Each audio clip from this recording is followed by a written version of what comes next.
Ako po si Michael Sumalpong, nagtatrabaho sa LRT Line 2 bilang isang security officer. Pangarap ko po sa pamilya ko na sakaling mananalo ako ng 1,000,000, papagawa ko po ng sariling bahay at papagawa ko rin po ng isang pangkabuhayan na groceries at tutulungan ko rin po ang mga magulang ko na sa probinsya.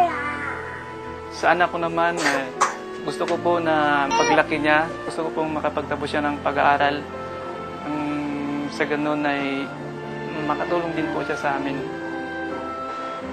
Ako po'y nagpapasalamat sa Craft Velveeta na binigyan ako ng pagkakataon na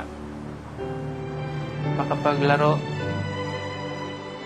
Sana mananalo ako ng 1,000,000. Dinadasal ko po na sana manalo yung asawa ko para po magkaroon ng magandang kinabukasan yung anak namin. At nandito lang kami lagi sa'yo kahit anong mangyari. Mahal ka namin.